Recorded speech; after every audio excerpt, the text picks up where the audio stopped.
ఒక software employee normal ఆఫీస్కి వెళ్ళాల్సిన అమ్మాయి, కానీ ఆ రోజే హైదరాబాద్ మొత్తం మాట్లాడుకునే కేసు అయిపోయింది.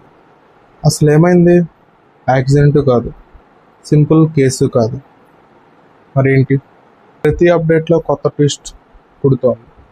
ఈ కేసు గురించి ఇప్పటివరకు వచ్చిన అఫీషియల్ ఇన్ఫర్మేషన్ మొత్తం తీసుకొని ఒక కంప్లీట్ స్టోరీ చూద్దాం. Hey guys, welcome back. ఇప్పుడు మనం మాట్లాడుకునేది తేజస్విని కేసు గురించి, తెలంగాణలో జరిగిన ఈ ఘటన గురించి సోషల్ మీడియాలో చాలా రూమర్స్ తిరుగుతున్నాయి, కానీ ఈ వీడియోలో వెరిఫైడ్ ఇన్ఫర్మేషన్ మాత్రమే మీకు చెప్తాను.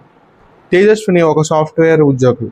తన ఫ్యూచర్ కోసం చాలా హార్డ్ వర్క్ చేస్తున్న అమ్మాయి. కానీ ఒకరోజు ఆవిడ కనిపించకపోవడంలో కుటుంబ సభ్యులందరూ చాలా ఆందోళనకు గురయ్యారు. మిస్సింగ్ కంప్లైంట్ ఇచ్చిన తర్వాత పోలీస్ ఇన్వెస్టిగేషన్ స్టార్ట్ అయింది. మిస్సింగ్ కేసు అనిపించినా కూడా కేసు మొదలైన తర్వాత మరో డైరెక్షన్కి వెళ్ళింది. పోలీసులు CCTV footage, digital data, phone recordings అన్నీ చెక్ చేశారు. ప్రతి ఎవిడెన్స్ ఒక కొత్త క్లూని ఇచ్చింది. తర్వాత అనుమానితులను క్వశ్చన్ చేసి ఎవిడెన్స్ ఆధారంగా ఇన్వెస్టిగేషన్ ముందుకు తీసుకెళ్లారు. ఈ కేసులో చాలామంది వాళ్ళ వర్షం చెప్తున్నారు సోషల్ మీడియాలో, కానీ అసలు నిజం ఇంకా బయటికి రాలేదు.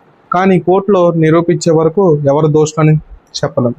అందుకే ఇప్పుడు అఫీషియల్ అప్డేట్స్ని నమ్మాలి. ఫ్రెండ్స్, ఈ కేసు మనకు ఒక విషయాన్ని గుర్తు చేసింది. డిసిజన్, ఒక మిస్టేక్ ఎన్నో జీవితాలను మార్చేస్తుంది. కొత్త అప్డేట్స్ ఏమైనా వస్తే నేను మీ ముందుకు తీసుకొస్తాను. ఫ్రెండ్స్, నా ఇన్ఫర్మేషన్ మీకు నచ్చితే లైక్ చేయండి. మరిన్ని రియల్ క్రైమ్ స్టోరీస్ కోసం ఇప్పుడే మన చరణ్ క్రైమ్ ఫ్యాక్ట్స్ని సబ్స్క్రైబ్ చేసుకోండి. Thanks for watching.